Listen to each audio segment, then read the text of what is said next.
She hid the twins from the billionaire CEO, but he tracked her down at the store buying baby formula. "I've been looking for you, Zara." The words hung in the air of the empty pharmacy aisle, freezing her in place as she clutched the baby formula to her chest like a shield. "How did you find me?" Her voice trembled despite her best efforts to stay calm. "Did you really think you could hide my children from me forever?" Roman's voice was dangerously soft as he stepped closer, his expensive cologne filling the space between them. 3 months, Zara. 3 months of their lives I can never get back. You made it crystal clear that children weren't part of your 5-year plan, she whispered, backing away until her spine hit the cold metal shelving. Your exact words were, "I need a partner who understands my priority has to be the company." "That was before I knew I had a son and daughter," he said, his amber eyes flashing with something that looked almost like pain beneath the anger. "They're not assets for your corporate empire, Roman." "No," he agreed, his jaw tightening. "They're my flesh and blood, and I want to see them. Now, have you ever wondered what drives a mother to hide her children from their powerful father? Or what happens when that carefully constructed secret life comes crashing down in the fluorescent lights of a pharmacy at 2 a.m.? Hi, my beautiful sisters. Sometimes, life presents us with challenges that seem impossible to overcome. You may have faced moments where you were pushed to make tough decisions for the ones you love, or maybe even felt like you had to hide your strength to protect your heart. But let me remind you today, you are enough. The love you give, the strength you carry, and the choices you make, no matter how hard, are what define you. You have the power to rewrite your story, to heal from past wounds, and to embrace the beautiful future you deserve. Never let anyone, especially someone who didn't understand your worth, make you feel small. You are powerful, you are worthy, and you are loved. I'm Mr. Harrison, and today's story will take you into the heart of a battle between love and fear, wealth and survival, and the unexpected journey of 2 people who must find a way to put their children first, even when they can barely stand to be in the same room. If you've ever faced an impossible choice between your heart and your head, give this video a like. And if you believe that sometimes the hardest decisions come from a place of love, subscribe to Timeless Love Tales for more stories that will move your soul. The fluorescent lights of the 24-hour pharmacy cast harsh shadows across Zara Caldwell's exhausted face as she scanned the nearly empty shelves. It was 2:17 a.m., the only time she dared venture out for essentials these days. Her fingers trembled slightly as she reached for the last 2 cans of hypoallergenic formula, the specialized kind that Arya needed for her sensitive stomach. "Please be enough until payday," she whispered, calculating costs in her head, while glancing nervously toward the store entrance. 6 months of looking over her shoulder had become second nature. The twins were with Mrs. Patel from downstairs, the only person Zara trusted with her precious 3-month-olds. The elderly widow had become a surrogate grandmother, offering to watch Jackson and Arya during these necessary midnight runs without asking questions about why a new mother was so afraid of being seen in public. As Zara placed the formula in her basket alongside diapers and infant Tylenol, the pharmacy's automatic doors slid open. The sound sent a jolt of adrenaline through her body, a Pavlovian response to potential danger that had become all too familiar. She didn't need to look up to know who had entered. The sudden stillness of the air, the way the night clerk straightened his posture, the subtle scent of custom cologne that once represented safety but now triggered terror, all announced his presence before his voice did. "I've been looking for you, Zara." Roman Sinclair stood at the end of the aisle, his 6'3" frame impeccably dressed despite the hour in a charcoal suit that probably cost more than her monthly rent. His dark hair was shorter than when she'd last seen him, but his eyes, those penetrating amber eyes that had once made her feel like the only woman in the world, remained unchanged. Cold, calculating, determined. "How did you find me?" Her voice emerged steadier than she felt, one hand instinctively moving to shield her basket with its telltale baby supplies. "Did you really think you could hide from me forever?" Roman's voice was soft, almost gentle, making it all the more terrifying. He took a step forward and she matched it with a step back. "I have resources, Zara. When you disappeared from the hospital before I arrived, it was only a matter of time. The night she'd fled the maternity ward haunted her still, signing herself out against medical advice just hours after an emergency C-section. The taxi ride across town with newborns who had no car seats, the pain tearing through her abdomen with every breath. But fear had been a more powerful motivator than physical agony. "You have no right," she managed, though they both knew it was a lie. Legally, he had every right. The twins carried his DNA, even if he hadn't known of their existence until a nurse had called to congratulate him on becoming a father. No right? Something dangerous flickered across Roman's face. "You disappeared with my children. Children I didn't even know existed until some stranger called to tell me you'd given birth." Another step forward. 3 months, Zara. 3 months of their lives I can never get back. The fluorescent lights suddenly seemed too bright, the aisle too narrow. Zara felt trapped, cornered like prey. "You made your position on children very clear when we were together. That was before." "Before what?" Her voice rose slightly, drawing a curious glance from the night clerk. "Before you realized they could be useful? Before you needed heirs for the Sinclair empire? They're not corporate assets, Roman." His jaw tightened, the only visible sign that her words had hit their mark. "I want to see them." For simple words that collapsed her world. This moment, the one she'd been running from since the pregnancy test had shown positive, had finally arrived. Roman Sinclair, billionaire CEO of Sinclair Industries, had found his children. And Zara knew with bone-deep certainty that nothing would ever be the same again. "They're sleeping," she said, a final, futile attempt to delay the inevitable. "I've waited 3 months." His voice softened, revealing a glimpse of the man she'd once loved beneath the powerful exterior. "I can wait until morning. But I'm not disappearing, Zara. Not now. Not ever again." The weight of those words settled between them like a physical presence. In the harsh pharmacy lighting, with baby formula clutched against her chest like a shield, Zara faced the truth she'd been running from. The careful life she'd constructed in hiding had just shattered beyond repair. Roman took another step forward, close enough now that she could see the faint shadows beneath his eyes, the only indication that perhaps he hadn't been sleeping well either. "We have a lot to discuss." "Not here," she whispered, suddenly aware of how public this confrontation was becoming. "My car is outside. We can talk there." Zara hesitated, years of caution warring with the reality of her situation. Roman had found her. The game of hide and seek was over, and she had lost. Whatever came next would determine not just her future, but the futures of 2 innocent babies who deserved better than the broken legacy of their parents' relationship. "I need to pay for these first," she finally said, lifting the basket slightly. "Arya needs the special formula." Something shifted in Roman's expression at the mention of his daughter's name. "Arya," he repeated, testing the sound of it. "And my son, Jackson." "Jackson and Arya," he said softly, and for a moment, Zara caught a glimpse of something unexpected in his eyes. Not the cold calculation of a man viewing children as possessions, but something more vulnerable, something almost like wonder. The moment passed quickly as Roman reached for his wallet, extracting a black card that the night clerk would probably frame after they left. "I'll take care of this. I can pay for my children's needs," Zara protested, pride flaring despite her precarious position. "Our children," Roman corrected, his tone making clear this was not a point he would concede. "And this is the least I can do after missing 3 months of their lives." The quiet accusation hung between them as the clerk rang up the items. Zara knew she should feel guilty for keeping the twins from their father, but all she could remember was the conversation that had ended their relationship a year ago. "Children don't fit into my 5-year plan, Zara," Roman had said dismissively when she tentatively broached the subject of their future. "Sinclair Industries is at a critical expansion phase. I need a partner who understands that my priority has to be the company right now."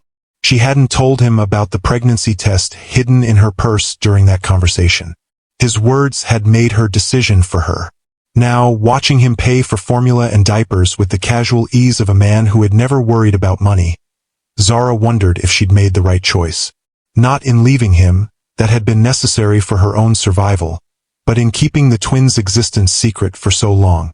As they exited the pharmacy, the cool night air carried the scent of impending rain.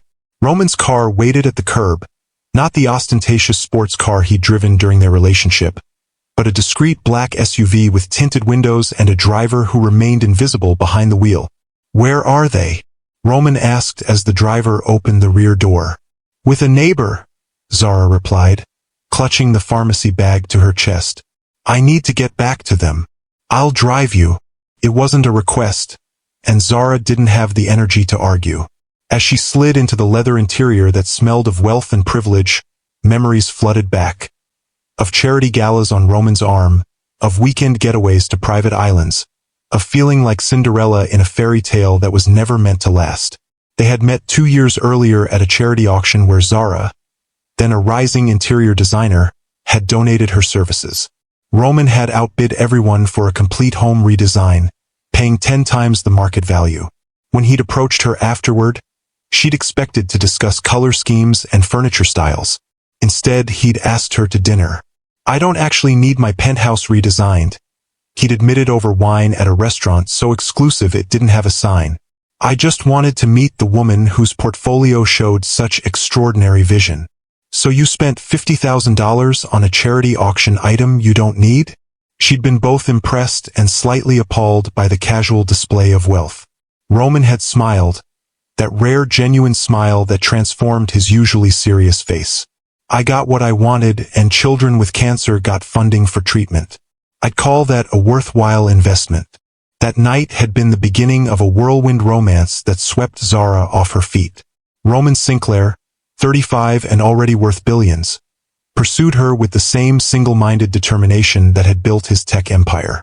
Private jets to Paris for dinner, helicopter rides to secluded beaches, rare books that matched her literary interests. His courtship was as lavish as it was thoughtful. For Zara, who had grown up in foster care after losing her parents in a car accident at age 7, Roman's world seemed like a dream. Not because of the luxury, though she couldn't deny enjoying it, but because of the stability it represented. The certainty, the safety she'd never quite found in her nomadic childhood. "You're different from anyone I've ever met," Roman had told her one night as they lay tangled in silk sheets in his penthouse. "You see past all this." He gestured to the opulent surroundings. "You see me." And she had.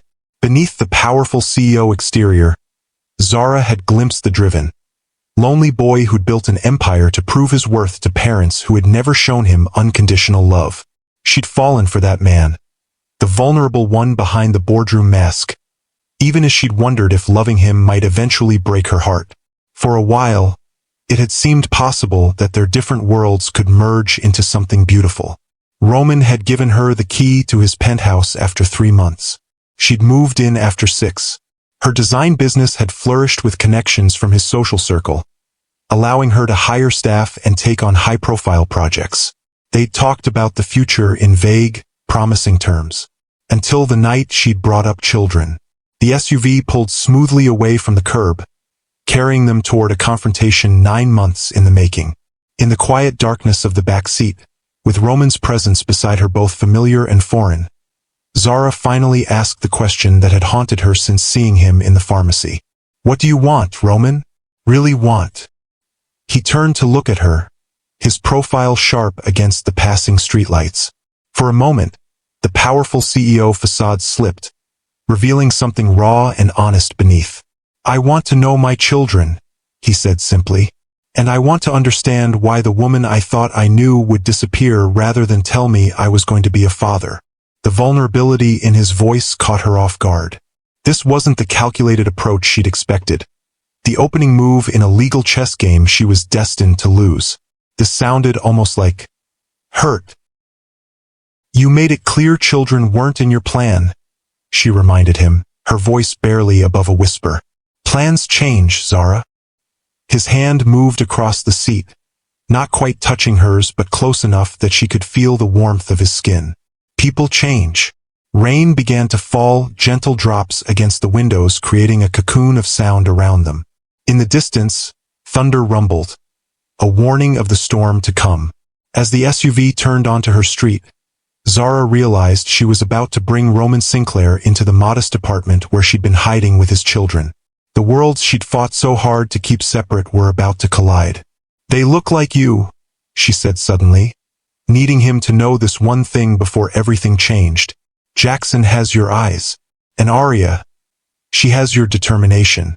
She's tiny but fierce." Roman's breath caught audibly. For a man who commanded boardrooms and brokered billion-dollar deals without blinking, he seemed momentarily undone by this simple description of his children. The SUV stopped in front of her building, a far cry from the luxury high-rise where she'd lived during their relationship.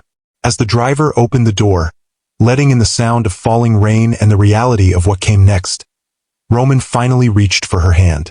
"I'm not here to take them from you, Zara," he said, his fingers warm against her cold ones. "But I won't be kept from them either. Whatever happens next, we figure it out together." The sincerity in his voice made her want to believe him. But as they stepped into the rain, heading toward the building where two sleeping babies were about to meet their father for the first time, Zara couldn't shake the feeling that this was just the beginning of the most important battle of her life. And Roman Sinclair had never lost a battle he was determined to win. If you're wondering how someone could hide twins from their billionaire father for 3 months, hit that like button. The choices we make from fear can sometimes lead us down paths we never imagined. The stairwell to Zara's third-floor apartment smelled of curry and damp concrete. Roman said nothing as they climbed, but she felt his assessment of her living situation in the slight tightening of his jaw, the careful way his eyes catalogued every detail. The peeling paint, the flickering hallway light, the distant sound of a couple arguing behind paper-thin walls. "It's not what you're used to," she said defensively as she fumbled for her keys outside apartment 3C. "I grew up in a place worse than this," he replied quietly. "Before my first startup took off." The reminder of his self-made status, something she'd always admired about him, caught her off guard. It was easy to forget that Roman Sinclair hadn't been born into wealth, that he'd clawed his way up from poverty through sheer brilliance and determination. Before she could respond, the door opened to reveal Mrs. Patel, her silver hair braided for sleep, her kind eyes widening at the sight of Roman towering behind Zara. "You found her," the elderly woman said simply, surprising both of them. Roman's eyebrows rose. "You knew who I was?" Mrs. Patel gave him a look that managed to be both gentle and reproachful. "Your face is on business magazines at the grocery store. And those babies have your eyes." She stepped back, allowing them entry. "They're still sleeping. Been angels tonight."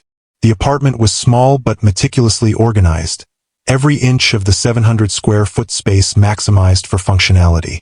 A living room that doubled as Zara's workspace. A tiny kitchen with formula supplies drying on a rack. And through an open door, the soft glow of a night light illuminating two cribs pushed close together. Roman stood frozen in the doorway, his eyes fixed on that light, his breathing suddenly shallow. "Go," Mrs. Patel urged, taking the pharmacy bag from Zara's hands. "He should meet them even if they're sleeping."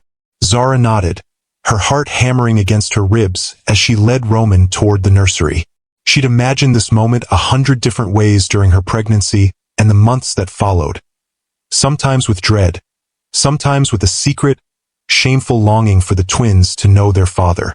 But none of her imaginings had prepared her for the reality of watching Roman Sinclair step into the small bedroom and see his children for the first time. He moved with uncharacteristic hesitation, his usual commanding presence diminished by something that looked almost like fear. At the cribs, he stopped, his hands gripping the rail as he looked down at the sleeping infants. Jackson lay on his back, one arm flung dramatically over his head, his dark hair, so like Roman's, sticking up in all directions. Beside him, Arya slept curled on her side, tiny fists tucked under her chin, her expression serious even in sleep. "They're perfect?" Roman whispered, the words sounding as though they'd been torn from somewhere deep inside him.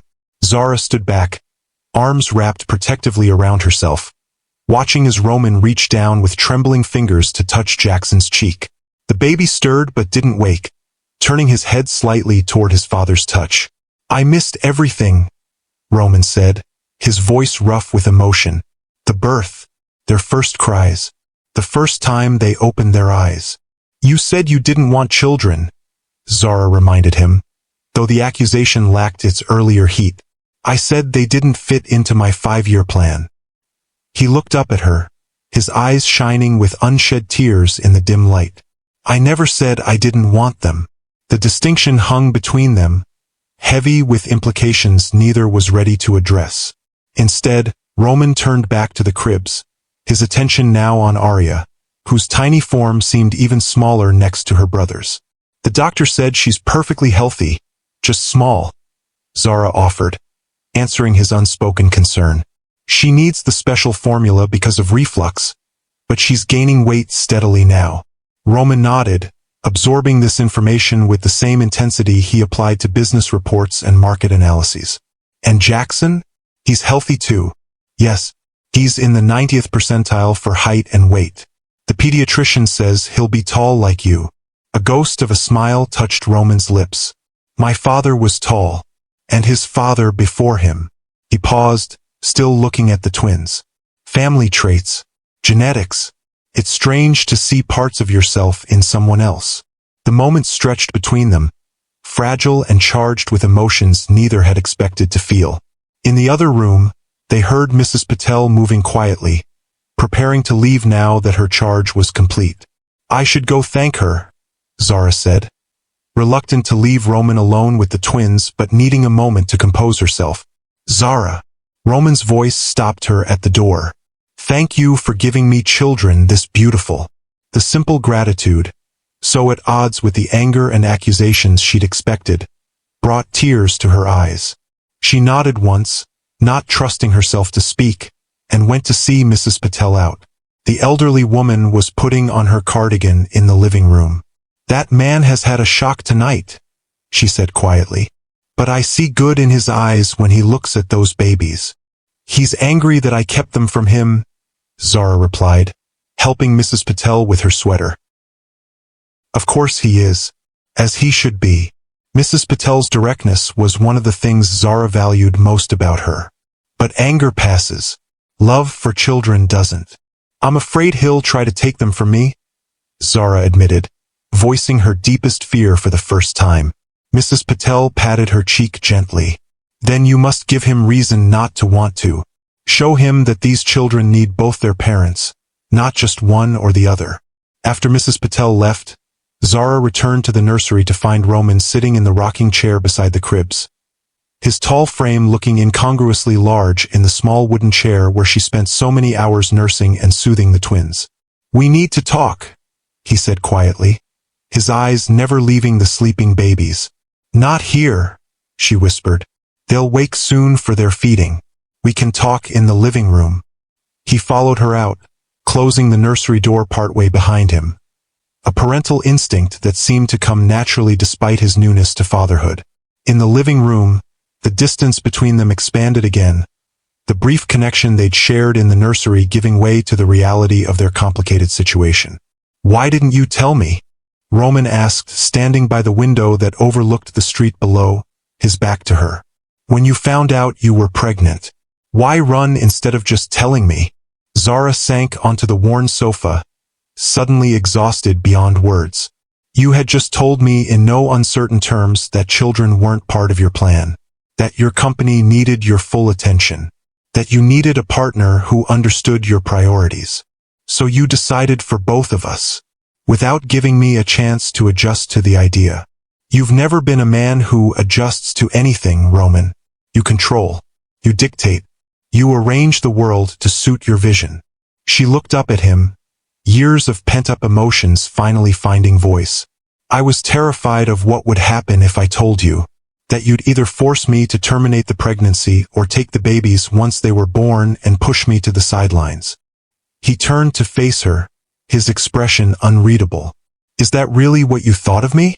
That I'd force you to abort my own children? Or that I'd take them from their mother? I didn't know what to think. All I knew was that I was pregnant with twins, alone, and the father of my children had just made it crystal clear that family wasn't on his agenda. Roman moved to sit in the armchair across from her, leaning forward with his elbows on his knees. In the soft lamplight, with his suit jacket discarded and his tie loosened, he looked less like the intimidating CEO and more like the man she'd fallen in love with. "I've spent the last 3 months imagining every possible scenario," he said quietly. "Why you left, where you might have gone, whether you and the baby, I didn't know there were two, were safe, healthy, cared for." He ran a hand through his hair, a rare gesture of frustration. "Do you have any idea what that's been like? To know I had a child somewhere in the world that I couldn't protect, couldn't provide for?" The genuine anguish in his voice pierced through Zara's defensive armor. "How did you find out? About the pregnancy? I mean, a nurse from the hospital called to congratulate me. Apparently, you listed me as the father on the birth certificates." A hint of his earlier anger resurfaced. "Which was your one decent act in this whole mess." "I never intended to deny them their identity," Zara said softly. "I just needed time, space to figure out how to be a mother without being overshadowed by your everything." She gestured vaguely at him, encompassing his wealth, power, and commanding presence. "And now that I found you, what's your plan, Zara?" Before she could answer, a thin cry came from the nursery, followed quickly by a second, more demanding wail.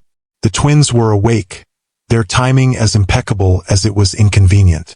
"I need to feed them," Zara said, rising from the sofa. Roman stood as well. "I want to help." The simple statement, offered without demand or condition, caught her by surprise. She studied his face, looking for the calculation or manipulation she'd expected, but found only a father's desire to know his children. "Okay," she said finally, "you can help. If you've ever had to put aside your own feelings to do what's right for a child, give this video a thumbs up." Sometimes the hardest conversations lead to the most important breakthroughs.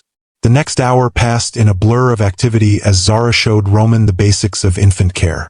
He watched with intense concentration as she demonstrated how to change Jackson's diaper, his hands hesitant but gentle when it was his turn with Arya. When Zara prepared bottles, he observed the precise measurements for the special formula, asking questions about Arya's reflux with the same focused attention he'd give a critical business briefing. "Support her head like this," Zara guided, adjusting his arm as he held Arya for her feeding. "She likes to be held close." Roman cradled his daughter against his chest, his large hand nearly spanning her entire back. Arya's tiny fingers curled against the fine fabric of his shirt as she drank hungrily from the bottle. "She has a good appetite for someone so small," he observed, a note of pride in his voice. "She's determined," Zara replied, settling into the rocking chair with Jackson.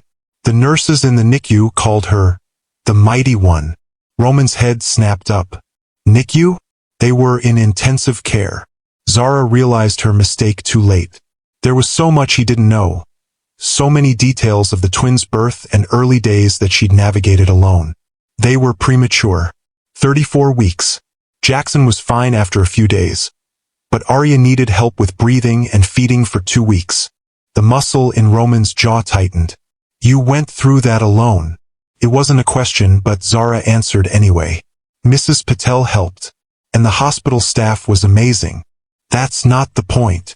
His voice was controlled, but she could hear the anger simmering beneath. "You were alone because you chose not to tell me. Our children were in medical distress, and I didn't even know they existed." Arya sensed the tension, fussing slightly in his arms. Immediately, Roman's focus shifted back to his daughter, his voice softening as he murmured reassurances. The ease with which he adapted to her needs surprised Zara. This was a man who expected the world to adapt to him, not the other way around. "I made a choice based on what I knew at the time," Zara said quietly, stroking Jackson's cheek as he drank. "I'm not saying it was the right choice, but it was the only one I could see." Roman didn't respond immediately, his attention on Arya as she finished her bottle. With an instinct that seemed to come from somewhere primal, he lifted her to his shoulder and patted her back gently, exactly as Zara had shown him. "Where did you go?" he asked finally. "After you left the penthouse that night?" "To a friend's at first. Then I found this place when I was about 5 months along. Zara adjusted Jackson in her arms. I had some savings, and I've been doing freelance design work that I can do from home. And medical bills? These two couldn't have been cheap. Zara's chin lifted slightly. I had insurance through my design firm, and I've managed. Managed? Roman repeated, the word laden with everything he wasn't saying. The Roman Sinclair she knew didn't manage. He thrived, conquered, dominated. The concept of his children merely managing was clearly intolerable to him. Arya let out a surprisingly loud burp, breaking the tension. A smile tugged at Roman's lips, the first genuine one Zara had seen since he'd appeared in the pharmacy. That's my girl, he murmured, and the simple pride in his voice made something twist painfully in Zara's chest. They finished the feeding in silence, each lost in their own thoughts as they tended to the babies. When both twins were changed, fed, and drowsing again in their parents' arms, the inevitable conversation could no longer be postponed. I have a proposition, Roman said, his voice low to avoid disturbing Arya, who had fallen asleep against his chest. Zara tensed. Here it came, the ultimatum, the legal threats, the reminder of his unlimited resources and her vulnerability. I'm listening, she said cautiously. Move back to the penthouse. Both of you, all three of you. He met her startled gaze steadily. The east wing is separate with its own entrance. You'd have complete privacy, your own space. The twins would have everything they need, and I'd be able to see them daily without disrupting their routine. Of all the scenarios Zara had imagined, this hadn't been one of them. You want us to live with you? As what? Your house guests. As the mother of my children and my children, Roman replied simply. No strings. No expectations beyond allowing me to be part of their lives. And if I refuse? His expression hardened slightly. Then we do this the hard way, through lawyers and courts and custody agreements that will drain your resources and still ultimately result in me having significant access to my children. There it was, the threat she'd been waiting for, the reminder of the power imbalance between them. And yet, beneath the steel in his voice, she heard something else.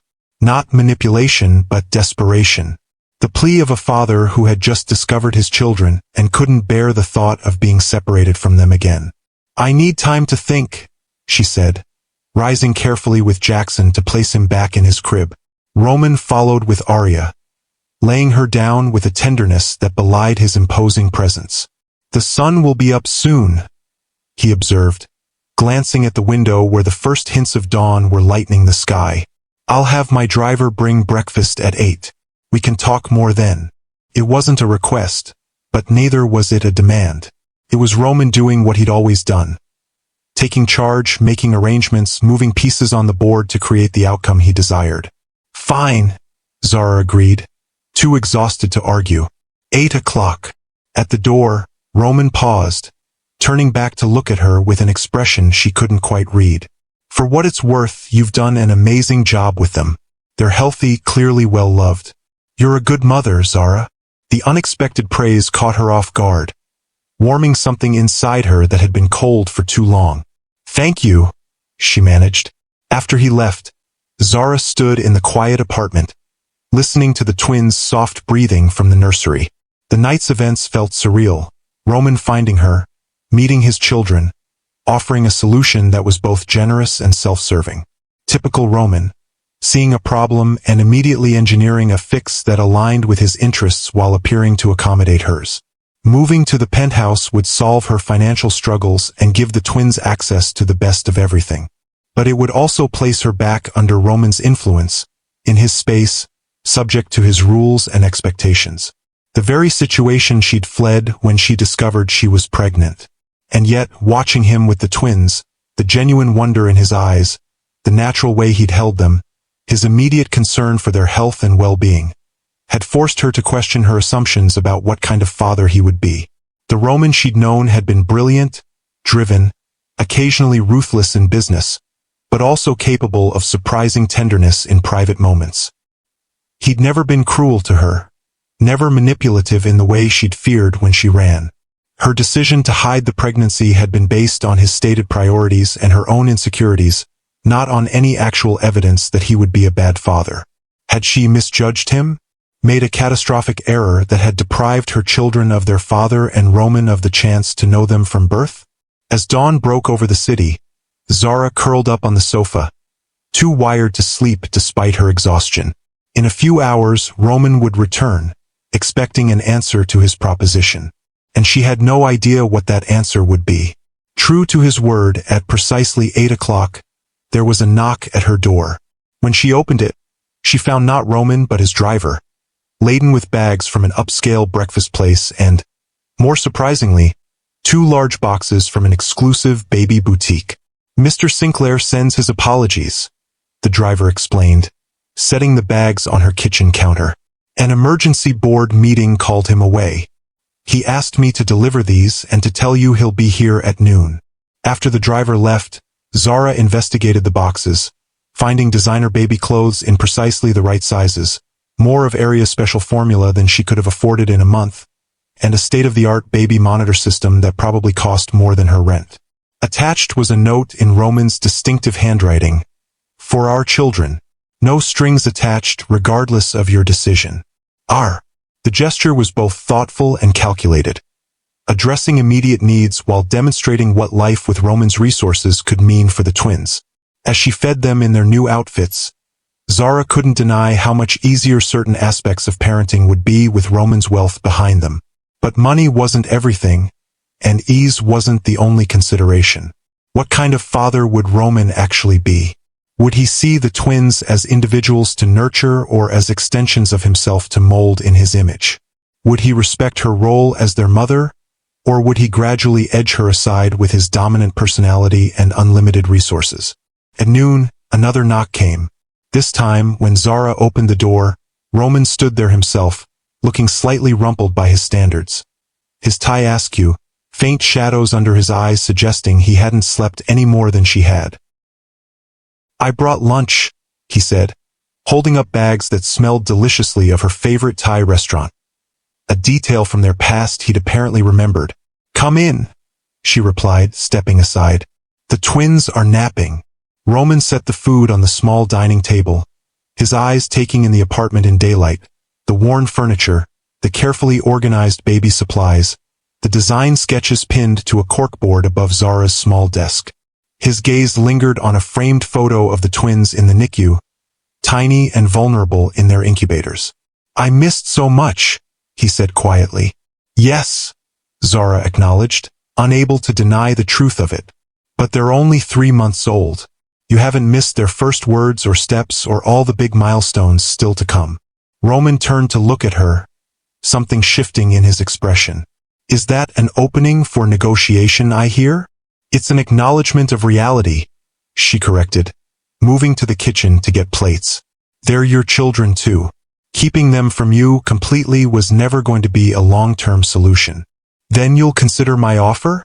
"Moving to the penthouse." Zara set the plates on the table with more force than necessary.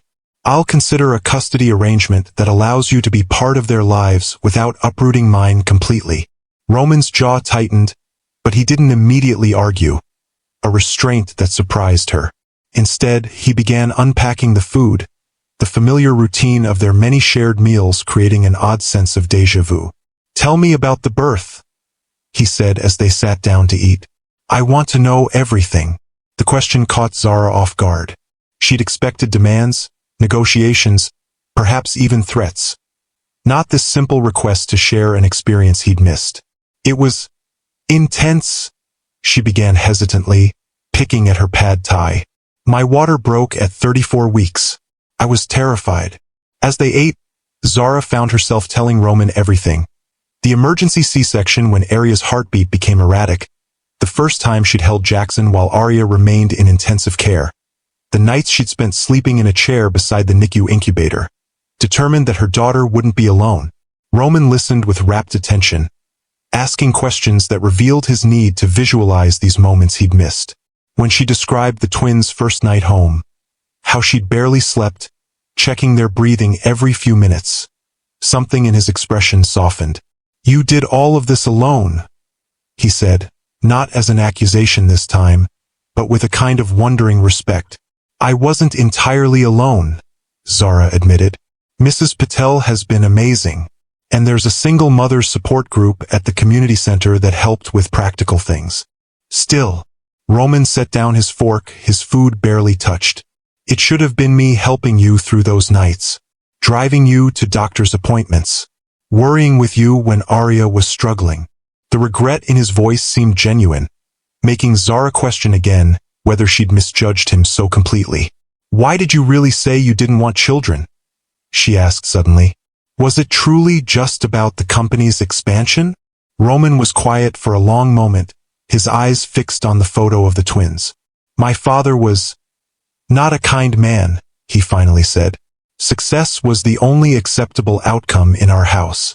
Failure was met with consequences. His jaw tightened at some private memory. I told myself I'd never put a child through that pressure. And the easiest way to ensure that was to not have children at all. You're not your father, Roman. Aren't I? He looked at her directly. Driven, demanding, focused on achievement above all else. The apple didn't fall far from the tree. The difference is that you recognize it, Zara said quietly, and you have a choice about what kind of father you want to be. Before Roman could respond, a cry came from the nursery. Arya's distinctive wail that always preceded Jackson's by a few minutes, as if she were the designated alarm clock for her brother. Perfect timing, Zara said with a small smile, rising from the table. You're about to experience the twins' least charming hour.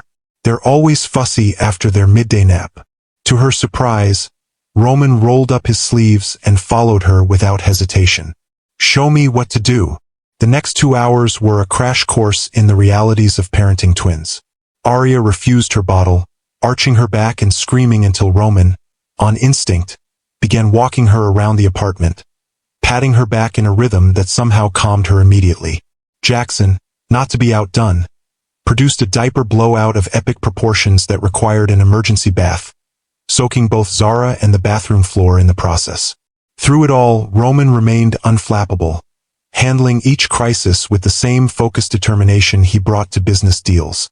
When Jackson began wailing during his bath, Roman simply removed his expensive watch, rolled his sleeves higher, and stepped in to help, heedless of the water soaking his tailored pants. By the time both babies were clean, fed, and contentedly playing on their activity mat, Zara found herself seeing Roman in an entirely new light. This wasn't the controlling CEO she'd feared would take over parenting as he did everything else. This was a man discovering the messy, unpredictable joy of caring for his children, willing to be soaked, spit up on, and completely derailed from his schedule in the process. You're good with them?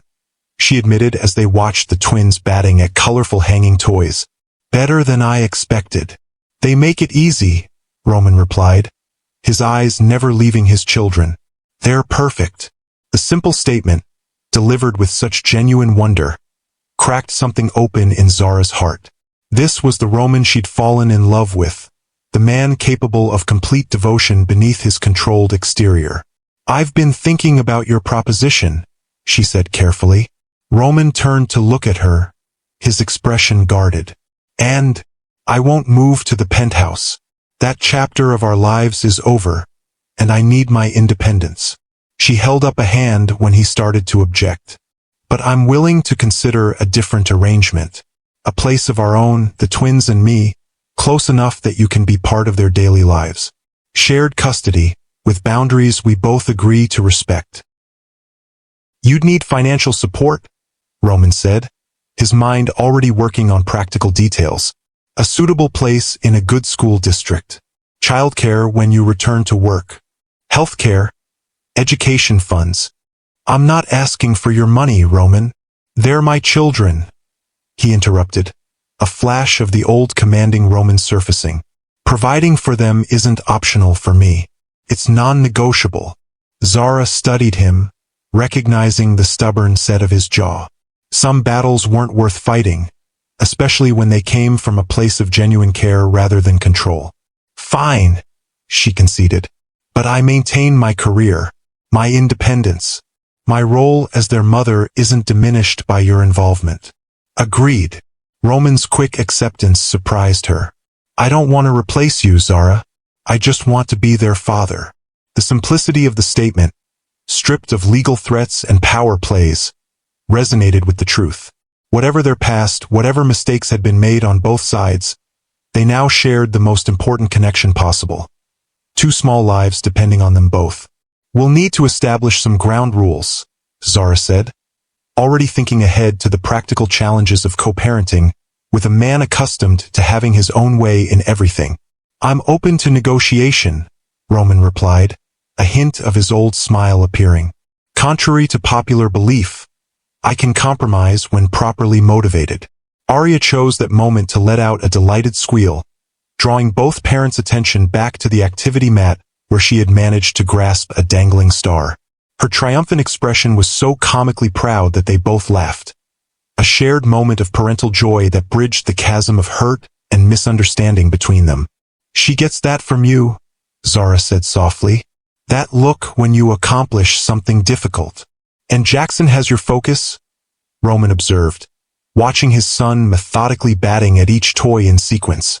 Your attention to detail. They sat in companionable silence for a moment, watching their children discover the world with fresh wonder. The apartment that had felt so tense and charged earlier now held a different energy.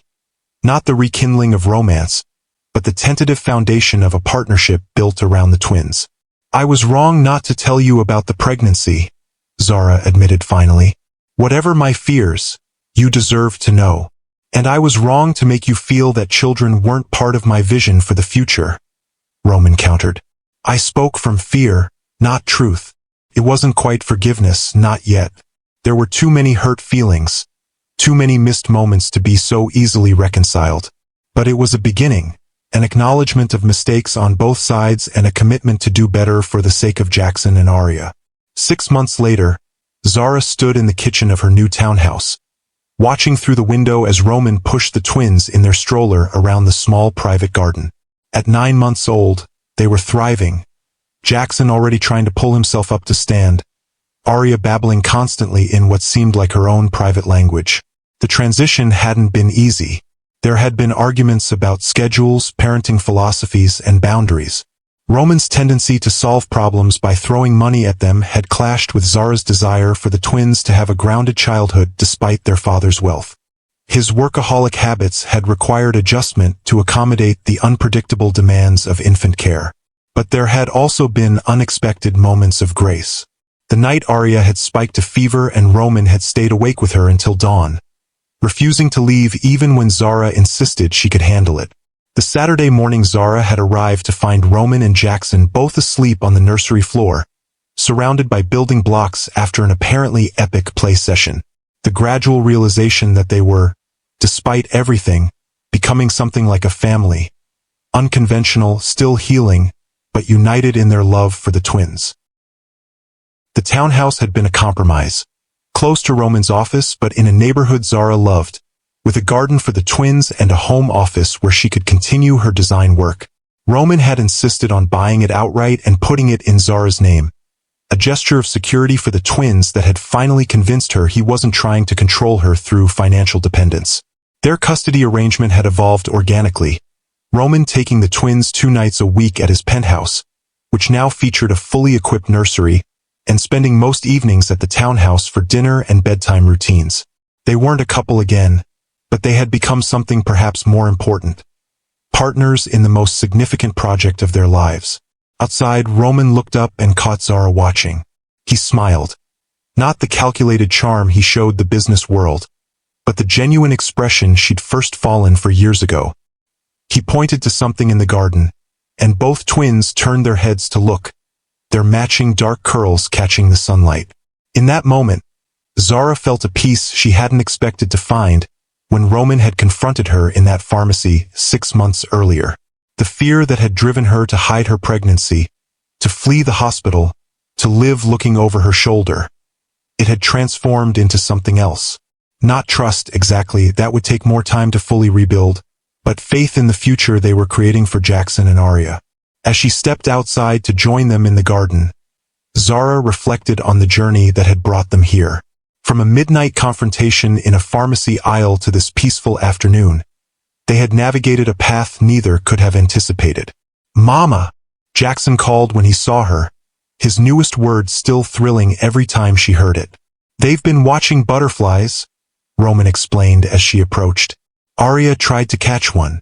"Of course she did," Zara laughed, kneeling beside the stroller to kiss each twin's cheek. "Never met a challenge she didn't like." "Wonder where she gets that from," Roman murmured, his eyes meeting Zara's with warmth and understanding, as the twins babbled excitedly, pointing at butterflies and reaching for their parents with complete trust. Zara realized that sometimes the hardest journeys lead to the most unexpected destinations. She had run from Roman out of fear for her future and her children's. Yet here they were, creating a family that honored both parents' strengths while putting the twins' needs at the center. It wasn't the fairy tale she'd once imagined when she'd first fallen for the brilliant, complicated billionaire. It was something more real, more hard-won, and ultimately more valuable. A family built on honesty, forgiveness, and the courage to begin again. Sometimes the greatest love stories aren't about romance at all, but about the transformative power of becoming a parent, of discovering that your heart can expand in ways you never imagined possible to make room for the tiny lives that depend on you. For Roman and Zara, the twins had become the bridge across their differences, the common ground where two strong-willed people could meet and build something beautiful together. If the story touched your heart, please hit that like button and subscribe to Timeless Love Tales with Mr. Harrison. I'd love to hear in the comments if you've ever had to overcome fear to do what's right for someone you love. Remember, sometimes the bravest thing we can do is to set aside our pride and work together for something greater than ourselves. Until next time, this is Mr. Harrison, reminding you that the most powerful stories are the ones that remind us of our shared humanity.